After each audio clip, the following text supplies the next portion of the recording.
ये मौसम है ये जानने का भी हमारी नदियों का मिजाज क्या रहता है। आने वाले समय में ग्लोफ की जो संभावना है along with the landslide induced lake outburst flood की बढ़ने वाली है। इसका दृश्य दर्शाता है कि ग्लेशियर जो है धीरे धीरे खत्म हो रहे हैं। ये बड़े पत्थरों ही की ताकत है जो नदी रुकती है और आर्टिफिशियल डैम बन जाते हैं। सर्दियों में तो बर्फ बहुत कम पड़ रही है। अब देखो इस साल जो है ऊपर की सारे बर्फ नहीं पड़ी, देखो ऊपर गिरने देखो वो काला बन रहा है।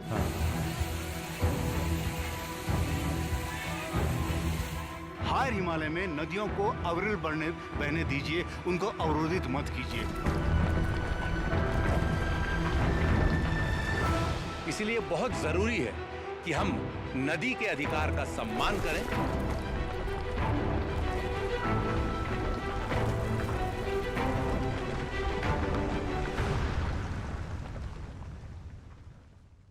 नमस्कार, मैं हूं सुशील बहुगुणा। मॉनसून देश के एक बड़े इलाके में सक्रिय हो चुका है और ये मौसम है बरसात का। ये मौसम है ये जानने का भी हमारी नदियों का मिजाज क्या रहता है। ख़ास तौर पर हिमालयी नदियों का जो साल के बाकी समय में शांत अविरल बहती हैं, लेकिन बरसात के दिनों में अचानक विकराल हो उठती हैं। आज हम अपने इस खास कार्यक्रम में ये जानने की कोशिश करेंगे कि आखिर वो कौन कौन सी वजहें हैं जो इन नदियों को बरसात के दिनों में इतना विकराल बनाती हैं कि वो पहाड़ी इलाकों में नहीं, मैदानी इलाकों में भी काफ़ी ज़्यादा तबाही मचाती हैं। ये भी जानने की कोशिश करेंगे कि इसके पीछे हम कितने जिम्मेदार हैं, क्लाइमेट चेंज कितना जिम्मेदार है। गुड।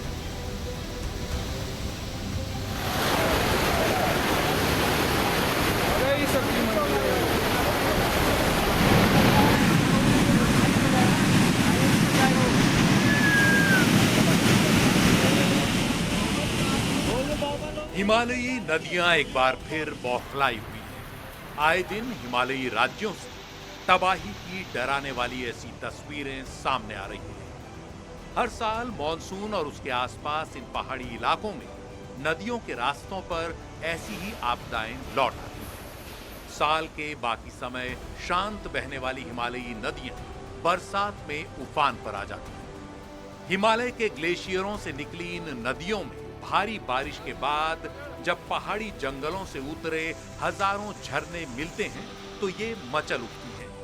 इन नदियों की ताकत कई गुना बढ़ जाती है। फिर ये पहाड़ी इलाकों में तो विध्वंस मचाती ही हैं, मैदानी इलाकों को भी नहीं बख्शती। जब अपने पर आती हैं तो तटबंध तोड़कर बहती हैं। अपने किनारों पर अतिक्रमण कर इंसान की बनाई हर चीज को बहा ले जाती है।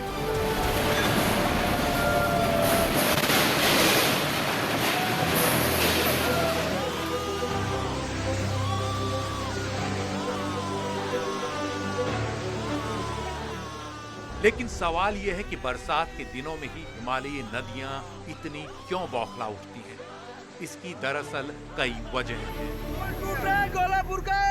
हिमालय की नदियाँ दो तरह के मॉइस्चर सिस्टम, दो तरह के वाटर से डोमिनेट होती हैं। एक होता है साउथ वेस्ट समर मानसून जो काफ़ी डोमिनेट होता है, 80% इसका प्रेसिपिटेशन होता है, और दूसरा होता है ग्लेशियल मेल्ट। लेकिन जब हम कहते हैं कि हिमालय की नदियाँ समर्स में क्यों बौखलाती हैं, तो मैं ये कहूँगा कि खास करके हार हिमालय की नदियाँ ज़्यादा बौखलाती है compare to the lesser Himalaya की नदियाँ। उसका कारण ये है कि हार हिमालय जो है वो एब्रप्टली राइज करता है और अपने आप में एक तरह से साउथ वेस्ट मानसून के नॉर्थ वेस्ट पेनिट्रेशन के लिए एक ढाल सा बनाता है। इस कारण मैक्सिमम जो क्लाउड बर्स्ट की जो घटनाएं होती हैं वो हायर हिमालय और लेसर हिमालय की बाउंड्रीज पे होती हैं। गर्मियों के मौसम के साथ हिमालयी ग्लेशियरों की पिघलने की गति तेज हो जाती है, इसलिए उनसे निकलने वाली नदियों में पानी बढ़ जाता है और इसके ठीक बाद बरसात का मौसम नदी में पानी की मात्रा कहीं ज्यादा बढ़ा देता है। ऊंचे हिमालयी इलाकों में इस दौरान बादल फटने जैसी कई घटनाओं की खबरें आती हैं।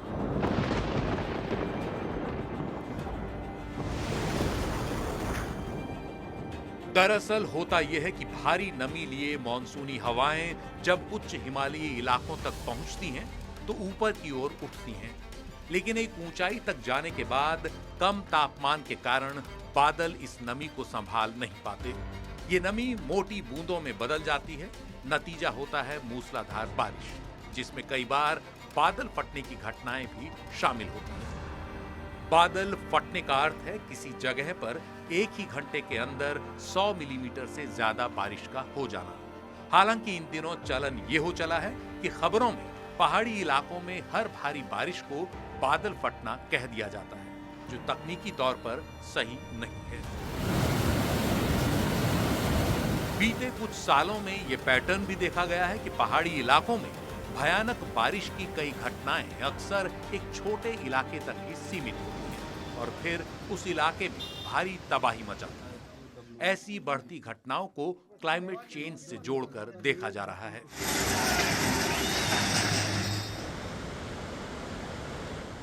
उच्च हिमालयी इलाकों में होने वाली भारी बारिश से नदियों के बौखलाने की एक और वजह है।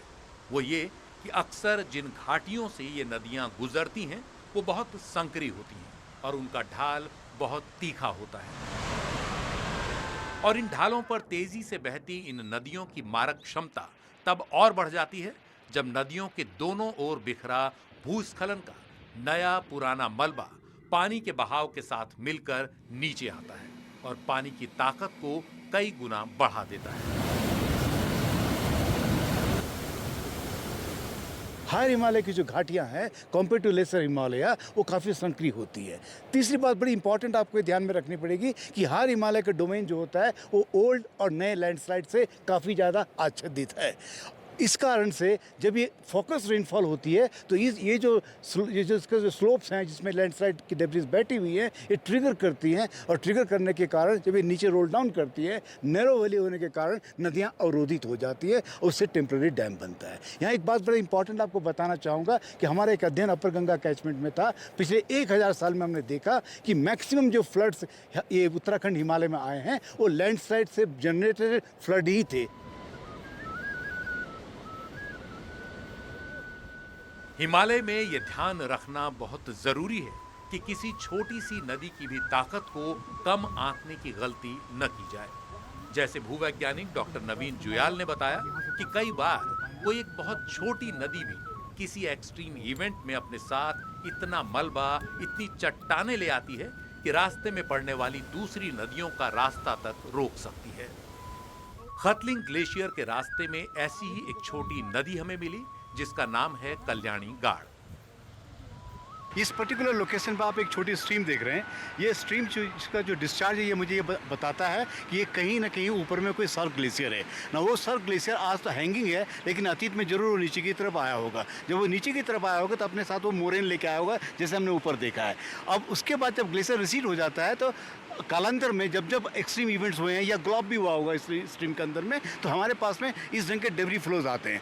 जैसे वो डेब्री फ्लो बाहर की तरफ निकलते हैं तो इस ढंग का वो एक आकृति बनाते हैं जो आप इस साइड देख सकते हैं। इसको हम डेब्री फ्लो फैन बोलते हैं। डेब्री फ्लो फैन का मतलब हुआ कि ऊपर जो मरेन एक्टिवेट हुए किसी एक्सट्रीम इवेंट से वो उस छोटे चैनल से उस नदी से एक्टिवेट होकर के पानी के साथ नीचे आते हैं और पूरी ताकत से जहां उन्हें पहला स्पेस मिलता है वहां बिखर जाते हैं वाई शेप में। राइट, क्योंकि क्या होता है कि ग्रेडियंट क्या होता है सडनली ड्रॉप डाउन करता है और इसमें क्योंकि मोरेन है, मोरेन में फाइन मटेरियल्स भी होते हैं, वो पानी में उसको बॉयंसी देते हैं उसके लिए उसकी डेंसिटी बढ़ा के। तो आप देख रहे हैं बहुत बड़े बड़े पत्थर जैसे हमने केदारनाथ में भी देखा होगा, आपको ध्यान हो इस ढंग के पत्थर ट्रांसपोर्ट होते हैं। और कभी कभी ये जो घटना घटित होती है वो मैन रिवर सामने भिलंगना आपको दिख रही है। इस ढंग के डेब्री फ्लो फैन क्या करते हैं मैन रिवर को रोक देते हैं।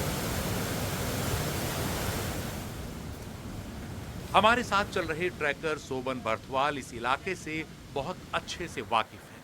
उन्होंने तुरंत ये बता दिया कि करीब 20 साल पहले भी कल्याणी गाड़ नाम की इस छोटी नदी ने बड़ी नदी भिलंगना का रास्ता रोक दिया था।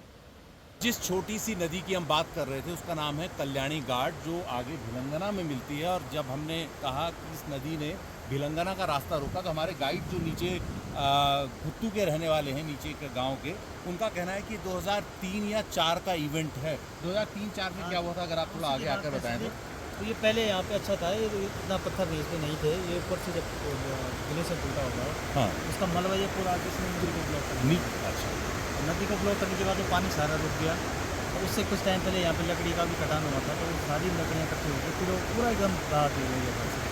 तो भुट्टो जो अपना लोकल वाला जो पुल है पैदल वाला, उसमें बस थोड़ा सा ही पानी टच हो गया, इतना ज़्यादा पानी यहाँ से चला गया। क्लाइमेट चेंज के सिनारियो को ध्यान में रखते हुए इस ढंग की घटनाएं की बढ़ोतरी संभावित है। हायर हिमालय में नदियों को अविरल बहने दीजिए, उनको अवरोधित मत कीजिए, क्योंकि ऑलरेडी इस ढंग की घटनाओं से नदियां अवरोधित होती हैं। अगर हमने कोई आर्टिफिशियल ऑब्स्ट्रक्शंस उनको दिया तो ये फोर्स सिंप्लीफिकेशन का काम करती है और उसकी मारक क्षमता मल्टीपल टाइम बढ़ाती हैं। तो मेरा तो ये सुझाव है कि हायर हिमालय को हम इस ढंग के एक्टिविटी से अछूता रखने में मतलब if we are able to really protect the higher Himalaya from the construction which is obstructing the rivers, I think that would be much better.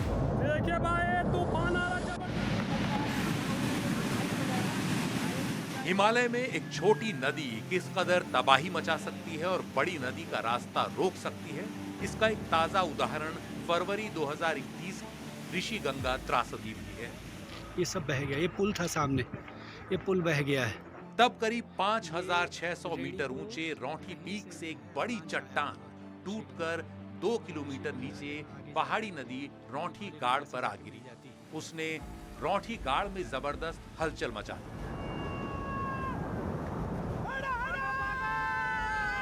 उस इवेंट से छोटी नदी में इतनी ताकत भर गई कि उसने आसपास ग्लेशियर के छोड़े हुए मलबे को अपने साथ लिया और भयानक तेजी से नीचे बह निकली। पानी और मलबे की मिलीजुली ताकत इतनी ज्यादा थी कि उसने दूसरी ओर से आ रही बड़ी नदी ऋषि गंगा का रास्ता ही रोक दिया। कुछ ही मिनटों के अंदर उसके रास्ते में 300 फीट ऊंची एक दीवार खड़ी कर दी। एनडीटीवी ने ही तब सबसे पहले घटनास्थल से वो वाकया आपको दिखाया था, जब भूवैज्ञानिक नरेश राणा वहां सबसे पहले पहुंचे। ये है कि जो ये फ्लड आया था, उस फ्लड ने यहाँ पे एक टेम्परेरी डैमिंग की थी, और उस टेम्परेरी डैमिंग की वजह से जो ये ऋषि गंगा है, जो मेन स्ट्रीम है, वो ऋषि गंगा अभी मुझे दिख रही है कि वो ऋषि गंगा अभी पूरी तरह से ब्लॉक है।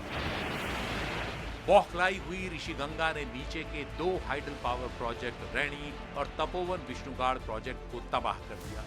80 से ज्यादा लोगों की मौत हुई और करीब 200 लोग लापता हो गए। वो हादसा गुजरे अभी समय गुजरा भी नहीं, इसलिए सबक भी नहीं भूलना चाहिए। उच्च हिमालय में जो मलबा ग्लेशियरों के पीछे हटने से छूटा हुआ है, किसी भी इवेंट में चाहे बारिश तेज हो या कोई ग्लेशियर लेक फटे, वो मलबा जब नीचे की तरफ आएगा तो वो बहुत ही तबाही मचाएगा। डॉक्टर सुंदरियाल ऊंचे हिमालय की घाटियों में पड़े जिस मलबे यानी मोरैंस का जिक्र कर रहे हैं, वो दरअसल किसी भी एक्सट्रीम इवेंट में फिर बड़ी तबाही का सबब बन सकते हैं। क्लाइमेट चेंज के साथ ये एक्सट्रीम इवेंट बढ़ते ही जा रहे हैं।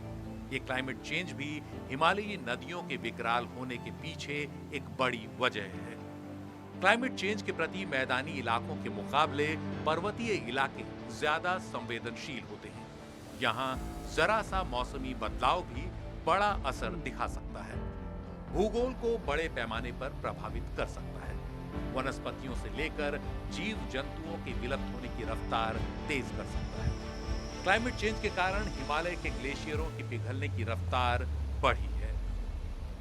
तेजी से पिघल रहे हिमालय के ग्लेशियर जब पीछे हटते हैं तो भारी मलबा पीछे छोड़ते जाते हैं। उसे ही मोरैंस यानी हिमोड़ कहते हैं। ग्लेशियर पिघल जाने के कारण इस मलबे पर बर्फ की कोई पकड़ नहीं रहती और वो ऐसे ही ऊंचे हिमालय में ग्लेशियरों के मुहाने पर कई किलोमीटर आगे तक बिखरा पड़ा रहता है। इसमें बारीक मिट्टी से लेकर बड़ी बड़ी चट्टानें तक होती हैं जो अतिवृष्टि, बड़े हिमस्खलन या भारी भूस्खलन जैसे किसी एक्सट्रीम इवेंट नीचे आने को तैयार रहती हैं।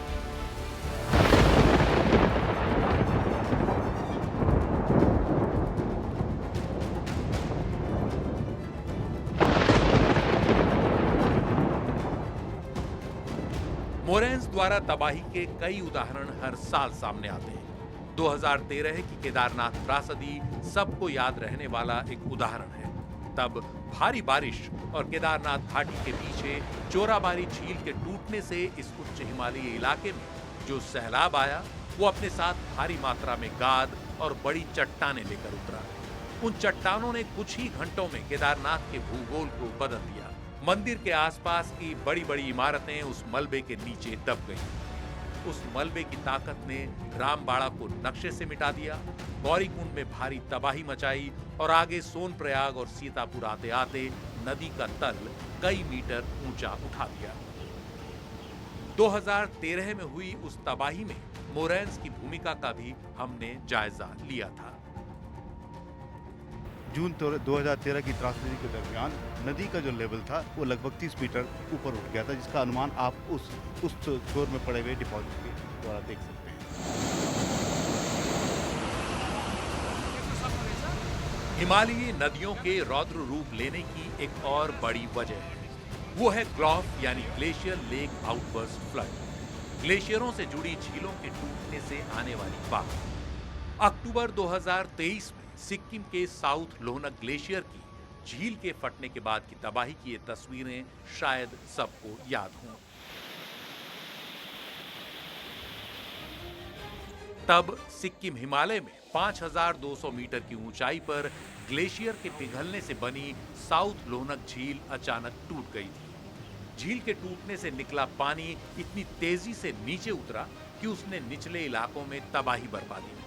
झील के पानी के साथ भारी मात्रा में मोरैन की गाद और चट्टानें भी ऊंचे हिमालय से तबाही बरपाती हुई नीचे उतरी। नदी के तीखे ढलान ने उनकी मारक क्षमता और बढ़ा दी। इससे सिक्किम में हुई तबाही सबने देखी। ऐसे में सवाल यह है कि ग्लॉफ की ऐसी घटनाओं का खतरा कितना बड़ा है और क्या इसका पहले से पता लगाया जा सकता है? तो जवाब है कि खतरा भी बड़ा है, व्यापक है और इसका पहले से पता भी लगाया जा सकता है। अकेले सिक्किम हिमालय में ही 300 से ज्यादा ऐसी ग्लेशियर लेक्स हैं, जिनमें से 10 को लेकर आशंका जताई जा चुकी है कि वो कभी भी फट सकती है। इन्हीं में से एक है साउथ लोहनक झील, जो बीते कई दशक से पिघल रहे लोहनक ग्लेशियर के पीछे हटने के बाद बड़ी होती जा रही थी। भूवैज्ञानिकों के कई रिसर्च पेपर्स में यह बात सामने आ चुकी थी कि बीते 5 दशक में यहाँ ग्लेशियर करीब 2 किलोमीटर पीछे खिसक चुका है और उसके द्वारा छोड़ी गई जगह पर एक झील लगातार बड़ी हो रही है। भूवैज्ञानिक असीम सत्तार और उनकी टीम ने भी मई 2021 के अपने रिसर्च पेपर में इस झील को लेकर चेतावनी दी थी, जो दुर्भाग्य से अक्टूबर 2023 में सच साबित हो गई। इसरो की सैटेलाइट मैपिंग के मुताबिक फटने से ठीक पहले इस झील का क्षेत्रफल 167 हेक्टेयर से ज्यादा था और फटने के बाद भी झील के करीब 60 हेक्टेयर क्षेत्रफल में पानी बचा हुआ है, यानी करीब 106 हेक्टेयर इलाके से पानी निकल चुका है और उसने उस समय पूरे सिक्किम में हो रही मूसलाधार बारिश से उफनते पहाड़ी नालों के साथ मिलकर नीचे तीस्ता नदी के किनारों पर भारी तबाही मचाई। पिछले लगभग 20-25 साल में ये देखा गया है कि ग्लोबल वार्मिंग के कारण हमारे ग्लेशियर काफ़ी फास्ट रेट से रिसीड कर रहे हैं। जब ग्लेशियर रिसीड करता है तो उसका आइस वॉल्यूम रिड्यूस होता है, मेल्ट वाटर इंक्रीज कर जाता है। जब वो पीछे की तरफ जाता है तो उसके आगे एक छोटा सा बैरियर बनता है, जो मोरेन का बैरियर होता है, उसके बीच में एक झील बन जाती है। ना इस झील को हम लोग कहते हैं प्रो ग्लेशियर लेक। ये झील तब तक जीवित रहती है जब तक वो बैरियर उसको रोके रखता है, परंतु ये देखा जा रहा है कि कंटिन्यूस एक्सपेंशन ऑफ द झील के कारण वो बैरियर की जो धारक क्षमता है वो कम हो रही है। ये साउथ लोनाक लेक सिक्किम एक इसका बर्निंग एग्जाम्पल है। जब वो झील फटती है तो उसका एक बड़ा विकराल स्वरूप होता है। वो इसलिए होता है कि जब ग्लेशियर पीछे जाता है, जैसे आप देख सकते हैं कि काफ़ी सारा मलबा छोड़ के जा रहा है। ये लिटिल मोरेन का मलबा है खतलिंग ग्लेशियर का। अब इमेजिन कीजिए इस इलाके में हम सेडिमेंट सरप्लस हैं, हम लोग सिर्फ ट्रांसपोर्ट लिमिटेड है, यानी कि बहुतायत में सेडिमेंट पड़े हुए हैं। तो इमेजिन कीजिए इसके पीछे अगर ग्लेशियर लेक जो कि है, इसके पीछे भी एक ग्लेशियर लेक पड़ी हुई है जिसको मानसर लेक हम कहते हैं। जब वो फटेगी तो जब पानी इस तीव्र ढाल से नीचे आएगा तो इस मलबे को लेता हुआ नीचे जाएगा। तो आने वाले समय में ग्लॉफ की जो संभावना है along with the landslide induced lake outburst flood की बढ़ने वाली है और इसीलिए हमें बहुत ज़्यादा सजग होना पड़ेगा और अपनी डेवलपमेंटल स्ट्रेटजीज को खास करके हिमालय के क्षेत्र में according to climate change tune करने की आवश्यकता है। ग्लेशियर के पीछे हटने से बनी जिस झील मासर ताल का जिक्र डॉक्टर नवीन जुयाल ने किया वो ये है। हिमालय के ग्लेशियरों के पिघलने से बनी सैकड़ों झीलों की तरह ही इस झील में भी बीते कुछ सालों में पानी बढ़ा है। ये झील चारों ओर मोरैन से घिरी हुई है। इस झील का भी वैज्ञानिक अध्ययन किया जाना बहुत जरूरी है। राहत देने वाली बात यह है कि पूरे हिमालय में ग्लेशियरों के पीछे हटने से बनी झीलों का हमें अब सैटेलाइट की तस्वीरों से ठीक ठाक अंदाजा हो गया है और सैटेलाइट रिमोट सेंसिंग के जरिए उनमें पानी के स्तर की अब निगरानी भी की जा रही है। भारतीय अंतरिक्ष अनुसंधान संगठन इसरो के 1984 से 2023 तक के डेटा के मुताबिक पूरे हिमालय में 2431 झीलें ऐसी हैं जो 10 हेक्टेयर से ज्यादा बड़ी हैं। इनमें 676 झीलें ऐसी हैं जो 1984 के बाद काफी तेजी से बढ़ी। इनमें 130 झीलें भारतीय हिमालयी इलाकों में हैं। इनमें से 65 झीलें सिंधु नदी, 7 झीलें गंगा और 58 झीलें ब्रह्मपुत्र नदी के बेसिन में हैं। 10 हेक्टेयर से बड़ी 676 झीलों में से 601 झीलें दोगुने से ज्यादा बड़ी हो गई हैं। 10 झीलें 1.5 से 2 गुना तक बड़ी हो गई हैं और 65 झीलें करीब 1.5 गुना तक बड़ी हो चुकी हैं। अगर ऊंचाई के आधार पर देखें तो 10 हेक्टेयर से बड़ी 676 झीलों में से 314 झीलें 4000 मीटर से 5000 मीटर तक की ऊंचाई पर हैं और 296 झीलें 5000 मीटर से भी ज्यादा ऊंचाई पर स्थित हैं। इन झीलों को इनके निर्माण के आधार पर 4 वर्गों में बांटा जा सकता है। पहला, ऐसी झीलें जिन्हें मोरैन यानी हिमोड़ ने बांध की तरह रोका हुआ है और सबसे अधिक 307 झीलें ऐसी ही हैं। इन्हें मोरैन डैम्ड लेक कहा जाता है। दूसरा, इरोजन यानी अपरदन द्वारा बनी झीलें। इन झीलों में मिट्टी के कटाव से बनी गहराई में पानी ठहरा हुआ होता है। हिमालय में 265 ग्लेशियर झीलें ऐसी ही हैं। तीसरा, बर्फ द्वारा बांधी गई झीलें जो 8 हैं। इसके अलावा अन्य कारणों से बनी ग्लेशियर झीलों की संख्या 96 है। खास बात यह है कि ग्लेशियरों में बनी और बड़ी हो रही इन झीलों की निगरानी के लिए सिर्फ रिमोट सेंसिंग के भरोसे नहीं बैठा जा सकता। इसके लिए इन झीलों तक पहुंचकर यह देखना जरूरी है कि उनके कुदरती बांध कितने मजबूत हैं, उन पर दबाव कितना बढ़ा है और बीते कुछ वर्षों में झीलों के बढ़ने की रफ्तार कितनी तेज हुई है। इन झीलों तक पहुंचना एक दुष्कर काम है, लेकिन सिक्किम की साउथ लोहनक झील से हुई त्रासदी के बाद केंद्र सरकार और हिमालयी राज्यों की सरकारें अब इन झीलों तक पहुंचकर उनका अध्ययन शुरू कर चुकी हैं। जिस जगह हम इस वक्त खड़े हैं ये ट्रांस हिमालय है और मेरे पीछे जो इलाका है वो हायर हिमालय है, जहाँ पेड़ देख पा रहे हैं। क्लाइमेट चेंज का असर प्लेन्स के अपेक्षाकृत जो हमारे डेटा बता रहे हैं हायर हिमालय और ट्रांस हिमालय में ज़्यादा देखा जा रहा है। उसके बहुत सारे कारण, उसके डिटेल्स में मैं नहीं जाऊंगा, पर इसका एक सबसे बड़ा जो प्रभाव पड़ने वाला है, जो इस क्षेत्र विशेष में जो झीलें पड़ी हुई हैं उन पे काफ़ी इसका बुरा असर पड़ेगा। कारण उसका ये है कि जैसे जैसे एयर टेम्परेचर बढ़ेगा तो ग्लेशियर मेल्ट करेंगे और जो लेक्स का जो वाटर वॉल्यूम है वो इंक्रीज़ करेगा। ये lake, majority of the lakes जो है वो मोरेन से डैम्ड हो रखी हैं। अगर ये इसी तरह से टेम्परेचर बढ़ता रहा और ग्लेशियर मेल्ट बढ़ता रहा तो वो जो बैरियर है वो एक टिपिंग पॉइंट पे पहुंचेगा, जो कि क्रिटिकल, हमको पता नहीं उसका टिपिंग पॉइंट क्या है, पर वो एक ऐसा टिपिंग पॉइंट पे पहुंचेगा जब कभी मान लिया अतिवृष्टि होती है या मान लिया कि कोई एवलांच उसके कैचमेंट में पड़ता है तो उसके स्प्लाइसिंग से वो बैरियर टूट सकता है। इसीलिए क्लाइमेट चेंज को ध्यान में रखते हुए ट्रांस हिमालय की झीलों को आज बहुत ही बारीकी के साथ में और रेगुलर इंटरवल में मॉनिटर करने की इन सीटू जरूरत है, along with the satellite remote sensing data. फिलहाल हिमालयी इलाकों में 902 ग्लेशियर्स की मॉनिटरिंग और रिस्क मैपिंग हो रही है। केंद्रीय जल आयोग द्वारा अगले 2 साल में ग्लेशियरों से जुड़े 2500 और पॉइंट्स की निगरानी का लक्ष्य है। इसके अलावा इन इलाकों में अर्ली वार्निंग सिस्टम्स लगाए जाएंगे जो ग्लेशियर या उसकी झील टूटने से होने वाली आपदाओं से सही समय पर आगाह कर सकें। हिमालयी नदियों में हिमस्खलन या भूस्खलन के कारण एक बड़ा खतरा अस्थायी झीलों के बनने का भी रहता है। हिमालयी इलाकों में फ्रोस्ट शैटरिंग के कारण बड़ी-बड़ी चट्टानों के दरकते जाने का सिलसिला लगातार बना रहता है। ये चट्टान में नेचुरली जो अपनी पतली सी दरारें होती हैं उसमें बारिश का पानी जमा होता है और ठंड के कारण वो जमता है। पानी की ये टेंडेंसी होती है कि जब जमता है तो फैलता है, उसका वॉल्यूम बढ़ता है। इस वॉल्यूम बढ़ने की प्रक्रिया में जब पानी अंदर होगा तो वो ये ऐसा चौड़ा कर देगा, इसको चौड़ा कर देगा। दूसरे साल फिर पानी ज़्यादा जमा होगा इसमें, फिर ज़्यादा पानी जमेगा तो ज़्यादा चौड़ा होगा, और तीसरे साल ज़्यादा जमा होगा, ज़्यादा चौड़ा होगा, धीरे धीरे इस तरह से तोड़ देता है। ये सारे पत्थर में जो ये फ्रॉस्ट एक्शन का ये बहुत बेहतरीन उदाहरण है। और ये चट्टानें फिर टूटने के बाद लुढ़क कर नदियों में आती हैं, नदियों के साथ नीचे की ओर लुढ़कती रहती हैं। ये बड़ी चट्टानें कई बार बीच में ऐसे फंस जाती हैं कि नदी का रास्ता भी रोक लेती हैं। ये नदी के दोनों तरफ के जो पहाड़ हैं वो ग्रेनाइट पत्थर के बने हुए हैं, उसमें दरारें हैं। उस दरार में पानी घुसता है और फ्रॉस्ट एक्शन के कारण वो वाइड होती रहती है और वो इस तरह से ब्लॉक टूटते हैं। तो ये दोनों तरफ के जो चट्टानें हैं, इन चट्टानों से ये बड़े बड़े टुकड़े टूटते हैं और नीचे ग्रेविटी के कारण नीचे आते हैं, नदी में आते हैं। और कई बार ये बहुत आयत में ये नदी को रोक देते हैं। ये बड़े पत्थरों ही की ताकत है जो नदी रुकती है और आर्टिफिशियल डैम बन जाते हैं।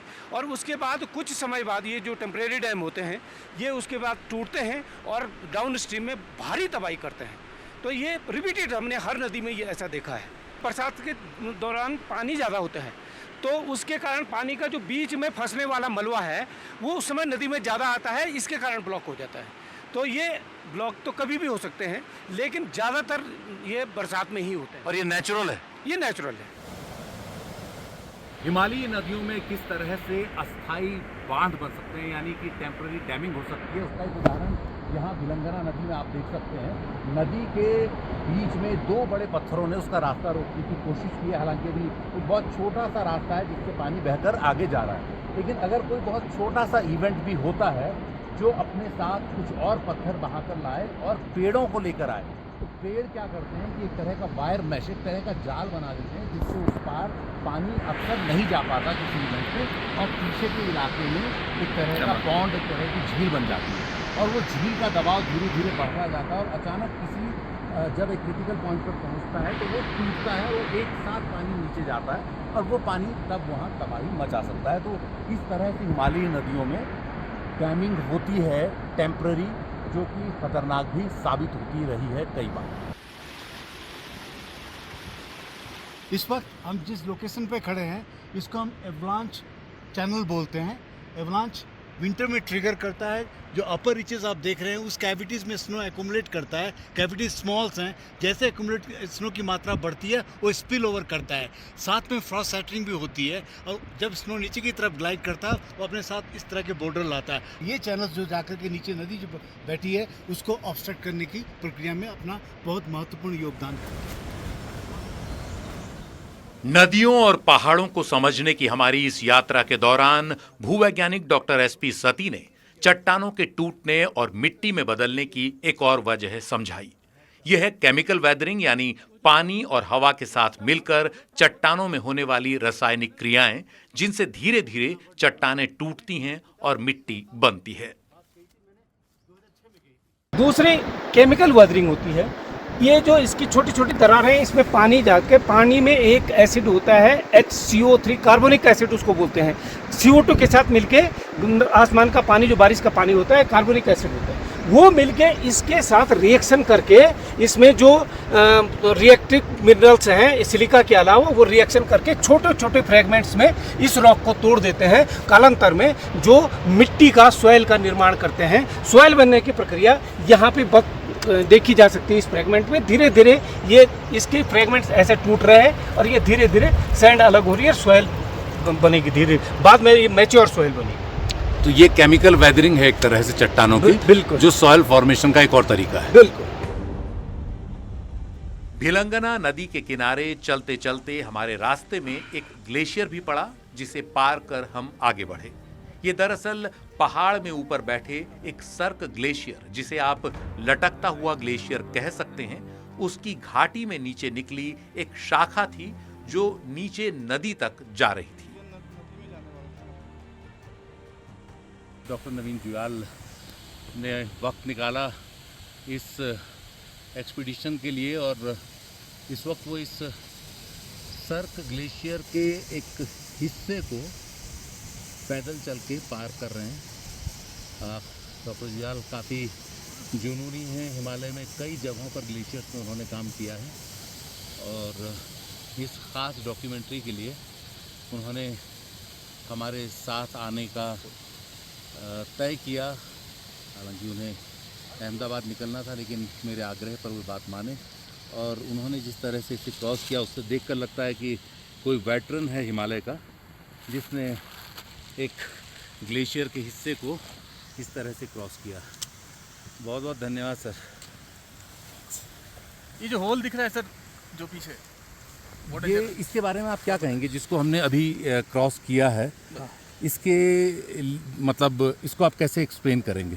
ये एक एवलांच स्नो है इस वक्त, लेकिन अतीत में ये एक फ्रेंड था ग्लेशियर का, जिसको हम ट्रिब्यूटरी ग्लेशियर बोलते हैं, सहायक ग्लेशियर, जो मेन विलंगना नदी को नीचे की तरफ जाकर ज्वाइन करते रहे होंगे अतीत में। जब विलंगना का ग्लेशियर एक्सपैंड किया था तब ये ग्लेशियर भी एक्सपैंड ठीक ना। अभी आज की तारीख में ये जो ग्लेशियर है ये रिसीड कर गया है और इसको हम अब सर्क ग्लेशियर या हैंगिंग लटकता हुआ ग्लेशियर बोलते हैं। परंतु इसकी आइस जो है, इस वक्त जून का महीना है, इतनी सारी आइस अगर इसमें पड़ी है, इससे ये प्रतीत होता है कि ये जो हैंगिंग ग्लेशियर है इसके पास काफ़ी बड़ा एकोमुलेशन सरफेस है। तो इससे हम अंदाज़ लगा सकते हैं। अब साथ में जो साइड में अभी मिट्टी देख रही है मोरेन्स हैं। मोरेन्स को हम डिफ्रेंशिएट लैंडस्लाइड से कैसे करते हैं? मोरेन के अंदर काफ़ी मैट्रिक्स होता है, यानी फाइन पाउडर होता है, जो कि लैंडस्लाइड पे नहीं होता है। इसलिए हम कह सकते हैं कि हम अब ग्लेशियर के डोमेन में पहुंच गए हैं। अदरवाइज ये एवलांच बर्फ नहीं होनी चाहिए। इनफैक्ट यू कैन इमेजिन आप अतीत में सोच सकते हैं, थोड़ा सा देख के सोचिए, ये हैंगिंग ग्लेशियर नहीं है, ये ट्रिब्यूटरी ग्लेशियर है। तो इसी तरह से ये नीचे की तरफ एक्सपेंड किया होगा। जब हम ग्लेशियर की बात करते हैं सुशील भाई, तो हम उसके दो कंपोनेंट की बात करते हैं। एक होता है जोन ऑफ एक्युमुलेशन, जहाँ पे बर्फ़ लगातार जमा होती है, और एक होता है जोन ऑफ एब्लेशन, जिससे जहाँ से बर्फ़ पिघलती रहती है। ठीक है, अब क्या हो रहा है इसमें हम क्या देख रहे हैं कि सर्क ग्लेशियर में क्या है, जहाँ पे सर्क ग्लेशियर आज बैठा होगा, मुझे यकीन है कि उसकी जो एलिवेशन होगा इस वक्त लगभग 5,000 मीटर या 4,800-700 मीटर के लगभग होगा, जहाँ वो एक्युमुलेट कर रहा है। उसको हम स्लो लाइन भी बोलते हैं। ये ग्लेशियर छोटा होने के कारण ये जुवेनाइल है। बड़े ग्लेशियर्स ऑलमोस्ट हॉरिजॉन्टल वैली में चलते हैं, इसकी वजह से वो ज़्यादा स्नो एक्युमुलेट कर सकते हैं, वो ज़्यादा एक्सपैंड करते हैं। ट्रिब्यूटरी ग्लेशियर की स्थिति ऐसी नहीं होती है। मैं कुल मिला के ये कहना चाह रहा हूँ कि जब भी हम ग्लेशियर्स की बात करें सुशील भाई, बड़ी इंपॉर्टेंट चीज़ हमको दिमाग में रखनी पड़ेगी। उसके जो ग्लेशियर का जो एक्चुअल ग्लेशियर के दो कंपोनेंट मैंने आपको बताए, जोन ऑफ एक्युमुलेशन और जोन ऑफ एब्लेशन, और इसको जो लाइन डिवाइड करती है उसको हम कहते हैं equilibrium line altitude. Zone of accumulation माने जहाँ बर्फ जमा होती रहती है, लगातार जमा होती है, और जोन ऑफ एब्लेशन माने जहाँ से बर्फ पिघलती रहती है। ठीक है, अब जहाँ पे ये लाइन डिवाइड करती है इसको हम कहते हैं स्नो लाइन। हिमालय में आज की तारीख में, मध्य हिमालय में ये स्नो लाइन फ्लक्चुएट करती है 4,000 मीटर से लेकर के 5,000 मीटर तक। जोन ऑफ एक्यूमुलेशन जो है वो स्नो लाइन के ऊपर, यानी स्नो लाइन के ऊपर कॉन्स्टेंटली बर्फ जमती रहेगी, कभी खत्म नहीं होती। जोन ऑफ एब्लेशन यानी स्नो लाइन के नीचे, जहाँ बर्फ सर्दियों में जरूर पड़ती होगी, लेकिन गर्मियों में कम हो जाती होगी, परमानेंट नहीं रहती होगी। परमानेंट रहती है। और इसके अलावा जो है आप ये बताना चाह रहे हैं कि ये जो पूरा का पूरा इलाका है, ये 4,000 मीटर की हाइट पर जहाँ पर हम हैं, तो इसका मतलब स्नो लाइन के काफ़ी करीब है। हाँ, अभी 500-600 मीटर अगर ऊपर जाएंगे, जहाँ पे ये सर्क ग्लेशियर है, जो एक्टिव है सर्क ग्लेशियर, जहाँ सर्क ग्लेशियर का जो एज होगा ना, एक्चुअली वही स्नो लाइन होती है। एक मैं और बात आपसे पूछना चाहूँगा, क्योंकि मैं इसी बर्फ़ को देख रहा हूँ, मेरे को हाल की पिछले साल की एक घटना याद आ रही है, जब नेहरू माउंटेनियरिंग इंस्टीट्यूट के कुछ छात्र गए थे और एक बड़ा हादसा वहाँ हुआ। ये जो बर्फ़ के बीच में जगह जगह पर आप देख रहे हैं कि होल हो रहे हैं, ये होल कैसे होते हैं? ये क्रीवास इसको बोलते हैं। बड़े अगर ये कहा जाए कि ग्लेशियर्स होंगे तो इसमें क्रीवास और गहरे होते होंगे। एक्चुअली क्रीवास नहीं है, एक्चुअली यहाँ क्रीवास नहीं है। आप देख सकते हैं कि इसके होल के नीचे एक बड़ा सा बोल्डर पड़ा हुआ है। तो हो सकता है इसके दोनों बोल्डर के बीच एक बोल्डर शायद इस साइड भी हो। इसके बोल्डर के बीच से ये चैनल, क्योंकि नेचुरली हम कहते हैं प्रेशर मेल्टिंग, यानी कि बर्फ़ जब रॉक के कांटेक्ट में होती है उसके नीचे से पानी बहता रहता है। ठीक है, तो एक्युमुलेशन यहाँ पे स्नो की कंपेयर टू इस इलाके में थिनर है, जो हमको पता नहीं चलती है। ठीक है, और उसके कारण कोई पत्थर पड़ा हो या कुछ भी पड़ा हो, वो बर्फ़ टूटी है। क्रीवास का मतलब ये होता है कि जब जब ग्लेशियर मूव करता है तो ये मेरी डंडी आप देख रहे हैं ना, ये परपेंडिकुलर होते हैं, जनरली क्रिवासेस परपेंडिकुलर होते हैं। अच्छा, क्योंकि ग्लेशियर मूव कर रहा है, अगर उसको थोड़ा ऊपर की तरफ जब पहुंचता है उसमें रेजिस्टेंस आ रहा है, तो दरारें पड़ती हैं। जब विंटर स्नो पड़ती है और क्रिवास ढक जाता है, अगर आपको अंदाजा नहीं होगा, अगर आप उसमें पैर रखते हैं, उसकी वजह से आप अंदर चले जाते हैं। तो क्रिवासेस क्रॉस करने के जो एक्सपर्ट्स होते हैं वो 3 लेवल रॉप वगैरह लगाते हैं। यहाँ पे भी मैं कहूँगा जो विंटर स्नो जब पड़ती है, हमको काफ़ी ध्यान देना चाहिए जब हम इन चीज़ों को क्रॉस करते हैं, क्योंकि इसकी थिकनेस वेरी करेगी as you move down. In fact crevasse का एक छोटा सा स्वरूप आपको वहाँ दिख रहा है, दिख रहा है, लाइन से दिख रहा है आपको, एक दरार से आपको दिख रही है। ये मैनिफेस्टेशन है कि क्रिवासेस क्रिएट क्यों होती है। क्रिवास बताती है कि एक बर्फ मूव कर रही है। क्रिवासेस आपको एक्युमुलेशन एरिया में नहीं मिलेंगी, क्रिवासेस आपको एब्लेशन एरिया में ही मिलती है जनरली, जहाँ रेजिस्टेंस आता है और रेजिस्टेंस उसको तोड़ता है फ्रैक्चर्स बनाता है। और सर्दियों में वो बर्फ पड़ने से ढक जाती है और गर्मियों में वो पिघलनी शुरू होती है। कई बार पता नहीं चल पाती, आप उसके ऊपर पैर रखते हैं और बहुत पतली शीट होती है आइस की और आप नीचे गिर सकते हैं। नैरो डाउन होती है और जैसे नीचे की तरफ पहुंचते हैं, क्योंकि मैंने क्रिवास में लोगों को मरते हुए देखा है, नीचे पानी चलता रहता है, तो उसके कारण वो आदमी वैसे हाइपोथर्मिया से मर जाएगा, अगर आप जल्दी उसको रेस्क्यू नहीं कर पाएंगे। और अगर वो सीधे पानी के कांटेक्ट में गया तो फिर आपको लोकेट भी नहीं कर पाएंगे। जब भी हम ग्लेशियर की रिवर्स को क्रॉस करते हैं तो ये एडवाइस किया जाता है कि हम अर्ली मॉर्निंग में इसको क्रॉस करें। अभी देख रहे हैं कि 7 बज गए, जो शायद थोड़ा बढ़ा है, परंतु 12-1 बजे के बाद शाम को जब इसी नदी को हमको क्रॉस करना होगा तो आप यहाँ से क्रॉसेस को नहीं कर पाएंगे, तब आपको कोई दूसरा रास्ता।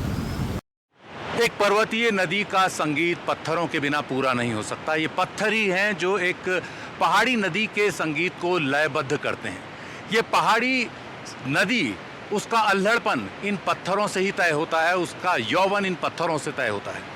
इस नदी के वेग के साथ ऊंचे पर्वतों से नीचे मैदानों तक ये पत्थर लुढ़कते हुए बहते हैं, साथ में अपना अस्तित्व चूर चूर करते हुए। और इनका ये अस्तित्व जब चूर चूर होते हुए रेत बनता है तो कहीं हमारे अस्तित्व को बनाए रखने में बड़ी मदद करता है। आपके और हमारे तमाम आशियाने उस रेत के बगैर बन नहीं सकते जो इन पत्थरों के अस्तित्व के चूर होने से हुए हैं। इसलिए इन्हें सिर्फ पत्थर मत मानिए, ये कुदरत की बहुत बड़ी देन है और इन्हें भी समझना बहुत ज़रूरी है। हिमालय के ग्लेशियरों से निकली नदियां जब नीचे उतरती हैं तो अपने साथ ऊंची पहाड़ी ढलानों से बड़ी बड़ी चट्टानों को नीचे लाती हैं। पानी की ताकत और ढलान में गुरुत्वाकर्षण का बल इन चट्टानों को तोड़ता तोड़ता छोटे पत्थरों में बदलता जाता है। जो पत्थर ऊंचे पहाड़ में बड़े और नोकीले होते हैं वो धीरे धीरे घर्षण से गोलाकार और छोटे होते जाते हैं। हम आज उन पत्थरों की कहानी कहने की कोशिश कर रहे हैं जिनके बारे में शायद लोग इतना सोचते नहीं होंगे या जिनकी लोगों को पता भी नहीं होगा कि कोई कहानी होती भी है या नहीं। मेरे साथ डॉक्टर नवीन जुयाल हैं। जुयाल साहब, मैं यहाँ नदी के किनारे देख रहा हूँ, कई तरह के पत्थर हैं, जिनमें कुछ पत्थर तो इस तरह के गोल पत्थर हैं जैसे ये है, और अधिकतर छोटे पत्थर गोल हैं। कुछ अभी भी बहुत एंगुलर हैं जिनमें काफ़ी शार्प एजेस हैं, कुछ अभी सेमी राउंडेड हैं। तो क्या इससे क्या अंदाज़ा निकलता है, क्या कहानी कहता है पत्थर? ब्रॉडली ये बताना चाह रहा हूँ कि इस वक्त हम लोग हायर हिमालय में हैं। हायर हिमालय की जो चट्टानें हैं उनका स्वरूप इस ढंग का होता है जो आप देख रहे हैं। ये चट्टानें आप देख रहे हैं, ये सारी हायर हिमालय की चट्टानें हैं, सारी की सारी। अब और कुछ चट्टानें आप देख रहे हैं कि ये इस ढंग की हैं जो कि हम इसको क्वार्जाइट के टीच लिए हुए हैं। नाउ इसमें क्या देख रहे हैं हम लोग कि जो चट्टानें बड़ी हैं वो सब एंगुलर हैं, यानी कि उनके थोड़े बहुत तो एंगल स्मूथन हुए हैं पर राउंडिंग नहीं हुई है उनकी, आप देख सकते हैं इनमें। लेकिन जो छोटे पत्थर हैं ये काफ़ी राउंडेड, आप उसको नीचे भी देख सकते हैं कि जो आपको राउंडेड पैचेस दिख रहे हैं। ये पर्टिकुलर पत्थर जो ज़्यादा राउंडेड हैं वो ये बता रहे हैं कि इनका डिस्टेंस ऑफ ट्रांसपोर्ट थोड़ा सा लंबा है, काफ़ी दूर से आए हैं। खासकर ये जो चट्टान मेरे हाथ में है इसको हम लोग पेगमेटाइट डाइक बोलते हैं, यानी ये बॉडी मैग्मा की है, माने जो लावा होता है वो इंजेक्ट होता है चट्टानों के अंदर में, और ये हमको नॉर्दर्न फ्लैंक में मिलता है। तो इसका मतलब वो कि फ्लैंक मतलब हिमालय के नॉर्थ में, हायर हिमालय में जहाँ हम खड़े हैं, यहाँ से हम जब खतलिंग ग्लेशियर की तरफ चलेंगे उस इलाके में ज़्यादा पाया जाता है ये पत्थर। तो इससे हम रफली अंदाज लगा सकते हैं उसके राउंडिंग को देखते हुए ये पत्थर कितने दूर से ट्रांसपोर्ट हुआ होगा। यानी पत्थर की शक्ल देखकर ये पता लगाया जा सकता है कि इसने कितनी दूरी तय की है, कितनी दूर से ये आ रहा है, और जितनी दूरी से आएगा ये घर्षण से उतना ही स्मूथ होता जाएगा। और यही पत्थर अगर और नीचे ऋषिकेश या हरिद्वार तक जाएगा तो और गोल हो जाएगा। हालांकि इसमें काफ़ी समय लगता होगा पत्थर के ट्रांसपोर्ट होने में। या ये भी होता होगा भारी बारिश या कोई एक्सट्रीम इवेंट में और तेजी से ट्रांसपोर्ट होता हो? जनरली ये पत्थर एक इवेंट में तो जाते नहीं है। कहा जो स्टडीज़ बताती है कि मल्टीपल इवेंट, यानी एक इवेंट आता है कुछ दूर तक डिपॉजिट करता है, फिर दूसरा इवेंट आता है उसको ट्रांसपोर्ट करता हुआ ले जाता है। मैं टाइम तो आपको नहीं बता सकता हूँ, लेकिन जो एक गाद आप इसमें देख रहे हैं, जो गाद बह रही है, एक ग्लेशियर की मेल्ट गाद है। ये हो सकता है कि 2 या 3 दिन या 4 दिन में पहुँच जाए नीचे की तरफ प्लेन्स में, पर इसको पहुँचने में कितना समय लगता है हमें पता नहीं, पर समय डेफिनेटली काफ़ी ज़्यादा लगता है। नदियों के साथ घाटियों और मैदानी इलाकों में जब ये पत्थर पहुंचते हैं तो उनकी कीमत भी बढ़ जाती है। नदियों के किनारों से इनका खनन होने लगता है। वैसे तो इसके लिए सरकारों ने प्रक्रियाएं बनाई हैं, लेकिन अक्सर अवैध खनन भी कम नहीं होता। ये पत्थर किनारे के इलाकों को नदी के प्रकोप से बचाने के लिए एक बफर का काम करते हैं, लेकिन इनका खनन कई बार इतने अवैज्ञानिक तरीके से होता है कि नदी जब उफान पर आती है तो किनारों को काट डालती है। नदी में इन्हीं पत्थरों के चूर चूर होते जाने से वो रेत बनती है, जिसके बिना हम और आप अपने घरों की कल्पना भी नहीं कर सकते। तो जब भी आप कभी किसी को पत्थर दिल कहें या पत्थर दिल शब्द का इस्तेमाल करें तो ये माने कि पत्थर को आप बेदिल मान रहे हैं, लेकिन ये पत्थर ही है जो बगैर कुछ कहे, सब कुछ सहे, अपना अस्तित्व आपके लिए लुटाता है। इसलिए इस पत्थर को समझिए, इसकी कीमत मानिए, क्योंकि इस देश में करोड़ों लोगों के आशियाने और जो पूरी नई बनती दुनिया है उनके बगैर पूरी नहीं हो सकती।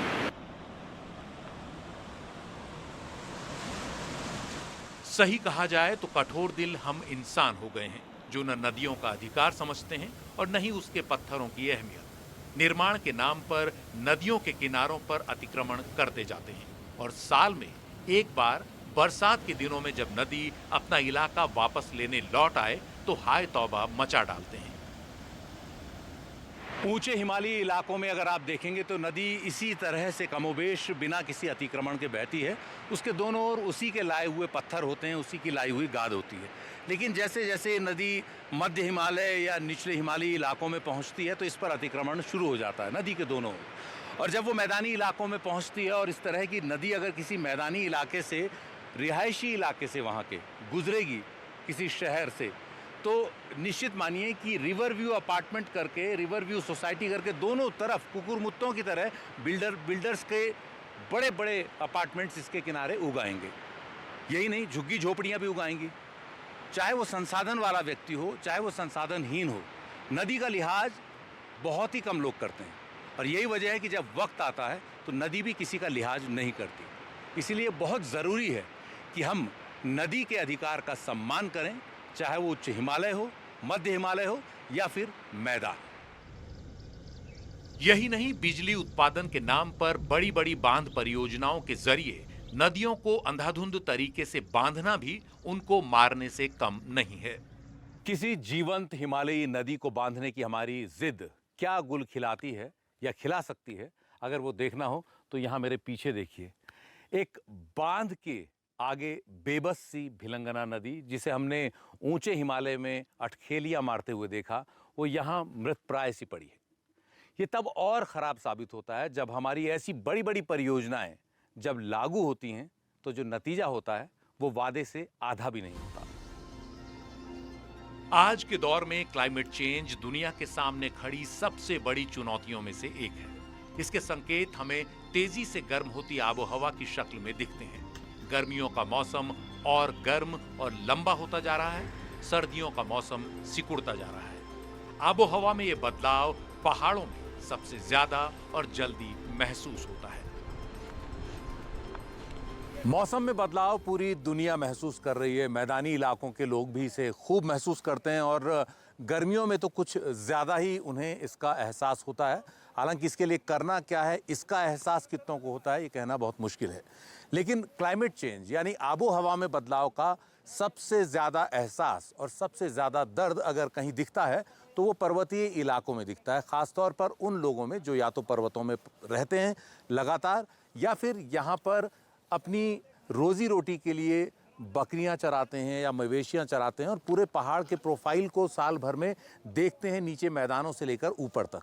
उन लोगों को ये पता चलता है कि किस तरह बीते कुछ सालों में लगातार जो बदलाव हुए हैं उससे यहाँ की वनस्पति पर क्या असर पड़ा है, यहाँ के पानी पर क्या असर पड़ा है, यहाँ जो बारिश होती है उसके पैटर्न पर क्या असर पड़ा है और ग्लेशियर्स पर किस तरह का असर पड़ा है, किस तरह से पिछले कुछ साल में उनकी आंखों के सामने ग्लेशियर पीछे होते चले गए हैं। तो इस बात को बकरवाल, गद्दी या पालसी जो मवेशी चराने वाले लोग हैं उनसे बेहतर कोई नहीं बता सकता। हम खतलिंग ग्लेशियर की तरफ जा रहे थे और रास्ते में हमको जंगल में कुछ लोग मिले हैं। ये बेसिकली चरवाहे हैं जो सदियों से इस इलाके में बकरियों को चराने का काम करते हैं। तो उनसे हम बात करने की कोशिश कर रहे हैं और ये जानने की क्या पिछले कुछ समय में यहाँ बदलाव हुआ है। आपका नाम क्या है और कितने समय से आप यहाँ आते रहे हैं, इस इलाके को देख रहे हैं? सर मेरा नाम वीर सिंह रावत है। हम गंगी टिहरी ज़िले के गंगी गांव के रहने वाले हैं। हमारे तो बाप दादा पीढ़ियों से भेड़ बकरियों का अपना व्यवसाय है।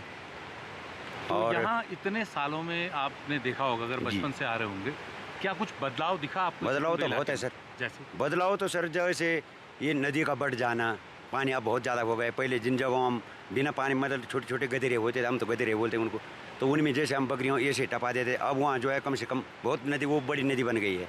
ग्लेशियर पिघलने शुरू हो गए। अच्छा। जो ग्लेशियर जो है पहले जहाँ ये जून तक एकदम फुल बर्फ रहती थी, वो अब जो है ये अप्रैल मई से भी पहले निकल रही वो। अच्छा। तो वहाँ जो है अब घास जो है जल्दी होना शुरू हो गए। पहले जो है जून के बाद घास लगता था तो हम बरसात में वहाँ जाते थे, अब तो हम जो है मई में वहाँ पहुँच जाते हैं। आप मतलब 2 महीने पहले पहुँच जाते हैं? 2 महीने पहले पहुँच जाते हैं। तो इतने परिवर्तन, ये ग्लेशियर खत्म होते जा रहे हैं। अच्छा। इसका तो सीधा अर्थ है कि ग्लेशियर जो है धीरे धीरे खत्म हो रहे हैं। मतलब आप अपनी आंखों से देख रहे हैं बदलाव? इसको हम अपने आंखों से देख रहे हैं। आप इतने समय से वनस्पति भी देख रहे होंगे, पेड़ पौधे? वनस्पतियों में लग रहा है इसमें कुछ बदलाव है? जी जी जी। अब जैसे ये चैत, हम तो सीधे घर वाले में बोलेंगे कि हमारे चैत का महीना, चैत बैसाख में हमारे बुरास बोलते हैं। आप पूछ ज़्यादा से ज़्यादा पूछ भी कुछ दिखने शुरू हो जाते हैं। दिसंबर जनवरी में अब फूल हो जाता है यहाँ। घास भी एकदम, हाँ पहले तो मार्च के आसपास होता था बुरास, तो यहाँ अन्य धुन है। लेकिन वो पहले एकदम अब सर्दियों में लग जाता है कि ये तो परिवर्तन हुआ है, बसंत आ गया अब। जब आपको ये भी लगता है कि कभी कभी जब बारिश आती है तो बहुत ज़्यादा आती है, कुछ इस तरह का आपने कभी अनुभव किया? पहले कम आती थी झूर, जाम खतलिंग जहाँ बकरी की बात कर रहे हैं, धीरे धीरे पहले बहुत धीरे धीरे नॉर्मल वैसे वहाँ बारिश कम होती थी। जैसे इस वक्त है थोड़ा, जैसे इस वक्त ये बुनिया पानी हो रहे हैं, तो वो वहाँ पूरे सीजन पे बरसात के टाइम वहाँ बारिश होती थी। और अब तो जो बारिश नीचे गाँव में होती है वो आपके जो है उधर पहाड़ों में भी दड़ दड़ दड़ दड़ वाली बर्फ, वो मूसलाधार बारिश वो हो जाती है।